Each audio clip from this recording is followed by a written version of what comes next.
എയും ബിയും സംസ്ഥാന രൂപീകരണത്തിന് ശേഷം വിദ്യാഭ്യാസ, ആരോഗ്യ, സാമൂഹ്യ സുരക്ഷാ മേഖലകളിൽ നമ്മുടെ നാട് കൈവരിച്ച നേട്ടങ്ങൾ ആഗോള ശ്രദ്ധ പിടിച്ചുപറ്റിയിട്ടുണ്ട്. സാമൂഹ്യ വികാസത്തിലും വ്യാവസായിക മുന്നേറ്റത്തിലും നൂതന സാങ്കേതിക വിദ്യാ രംഗത്തും അടിസ്ഥാന സൗകര്യ വികസനത്തിലുമെല്ലാം നാം കൈവരിച്ച നേട്ടങ്ങൾ ലോകത്തിനു മുൻപിൽ അവതരിപ്പിക്കുന്നതിനായാണ് കേരളീയം എന്ന സവിശേഷ പരിപാടിക്ക് രൂപം നൽകിയത്.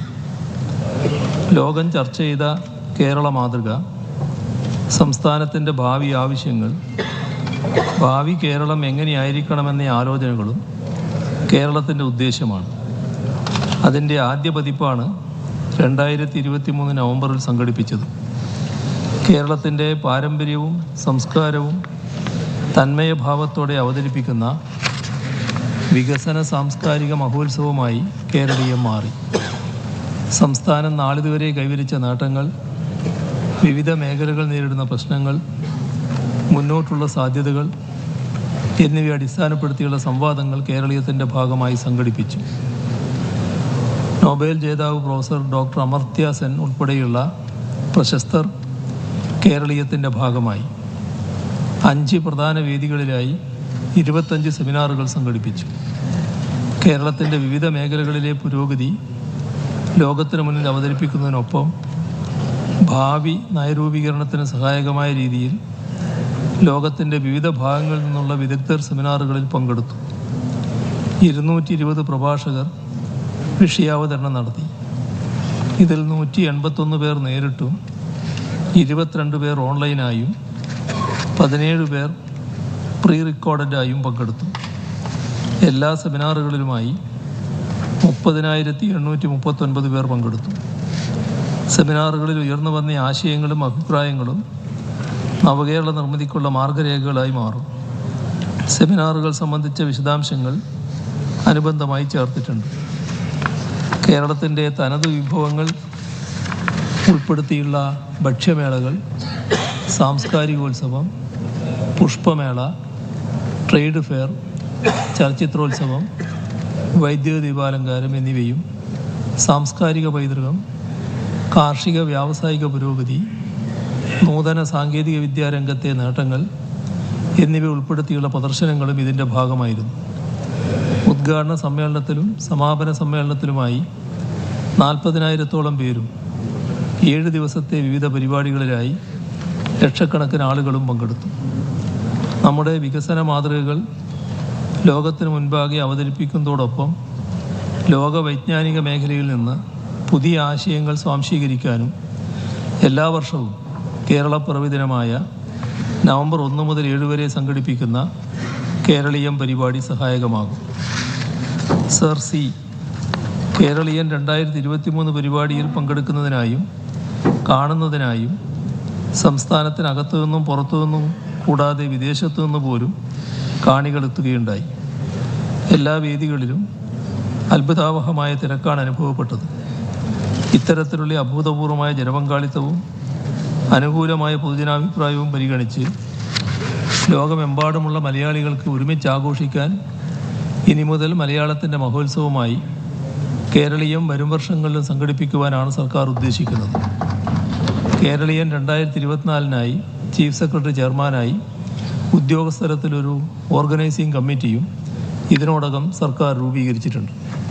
Shri M P Govindan master. Sir, നവകേരള സൃഷ്ടിക്കായുള്ള കേരള മാതൃകയിൽ കേരളം ഇന്നേ വരെ നേടിയിട്ടുള്ളതും ഇനി നേടാൻ ആഗ്രഹിക്കുന്നതുമായിട്ടുള്ള തലങ്ങളെ കൂട്ടി യോജിപ്പിച്ച് ഇത്തരത്തിലുള്ള ഒരു പരിപാടി സംഘടിപ്പിക്കുകയും UDF നേതൃത്വം ബഹിഷ്കരിച്ചു എന്ന് പ്രഖ്യാപിക്കുകയും UDFകാരെല്ലാം പങ്കെടുക്കുകയും ചെയ്ത ഒരു ബൃഹത്തായ പദ്ധതിയായിട്ടാണ് ആ പരിപാടി മാറിയിട്ടുള്ളത്. കേരളം നെഞ്ചേറ്റിയ ആ പരിപാടി കേരള പിറവിയുടെ വാർഷിക പരിപാടി എന്ന നിലയിൽ ഇനി അങ്ങോട്ട് ലോകം ശ്രദ്ധിക്കുന്ന പരിപാടിയായിട്ട് കലണ്ടറിൽ ലോകത്തെവിടെയുള്ള മനുഷ്യർക്ക് കേരളത്തിലേക്ക് വരേണ്ടുന്ന ലോകം ശ്രദ്ധിക്കേണ്ടുന്ന വളരെ പ്രധാനപ്പെട്ട 52 സ്ഥലങ്ങളിൽ ഒന്നായിട്ട് കേരളത്തെ കണ്ടിട്ടുണ്ട്. ടൂറിസ്റ്റ് ഭൂപടത്തിൽ ഏറ്റവും പ്രധാനപ്പെട്ട സ്ഥാനം അതിനുണ്ട്. അത് വെച്ചുകൊണ്ട് ടൂറിസം ഉൾപ്പെടെയുള്ള വിദേശ ടൂറിസം ഉൾപ്പെടെയുള്ള എല്ലാവരെയും ആകർഷിക്കാൻ സാധിക്കുന്ന ഒരു സ്ഥിരം കലണ്ടറായി ഇതിനെ കൈകാര്യം ചെയ്ത് മുമ്പോട്ടേക്ക് കൊണ്ടുപോകാൻ ആവശ്യമായ നിലപാട് സ്വീകരിക്കുമോ? ബഹുമാനപ്പെട്ട CM. സർ, കേരളീയം നാം ഉദ്ദേശിച്ചതുപോലെ തന്നെ ജനങ്ങളാകെ പങ്കാളിത്തം വഹിച്ച ഒരു പരിപാടിയായിട്ടാണ് മാറിയത്. നമ്മുടെ നാട് ഒരു ഭേദചിന്തയുമില്ലാതെ ആ പരിപാടികൾക്ക് ഒഴുകിയെത്തുകയായിരുന്നു. ആകെയുണ്ടായ ഒരു വിഷമം ഈ നവംബർ 1 നമ്മൾ ഇപ്പോഴത്തെ സമയത്ത് കുറച്ച് മഴ കൂടുതൽ ഉണ്ടാകുന്നൊരു സമയമായി മാറുന്നുണ്ട്.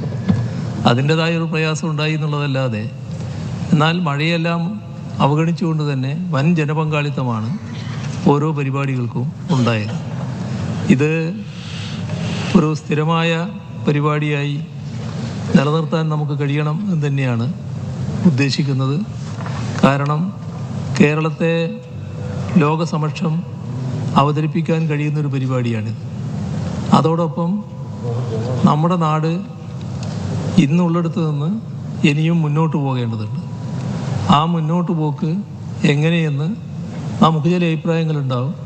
എന്നാൽ അത് സംബന്ധിച്ച് അഭിപ്രായം പറയാനുള്ള വിദഗ്ധർ ലോകത്തിൻ്റെ പല ഭാഗങ്ങളിലുണ്ട്. അത്തരം ആളുകൾ കൂടി പങ്കെടുക്കുന്ന സെമിനാറുകളും മറ്റു പരിപാടികളും നമ്മുടെ ഭാവി പരിപാടികൾ ആസൂത്രണം ചെയ്യുന്നതിന് സഹായകമാകും. അതോടൊപ്പം കേരളത്തിൽ നല്ല തോതിലാണ് ടൂറിസം അഭിവൃദ്ധിപ്പെട്ടു വരുന്നത്.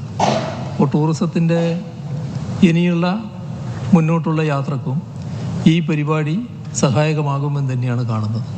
അതെല്ലാം വെച്ചുകൊണ്ട് കൂടുതൽ നല്ല രീതിയിൽ പരിപാടി നടത്താനാണ് ഉദ്ദേശിക്കുന്നത്. ഈ കഴിഞ്ഞ തവണ ഔപചാരികമായി ബഹിഷ്കരിച്ചു എന്ന് തീരുമാനിച്ചവരും ഇനിയുള്ള പരിപാടികളിൽ തുറന്ന് പങ്കെടുക്കുമെന്ന് തന്നെയാണ് പ്രതീക്ഷിക്കുന്നത്. Second question. സർ,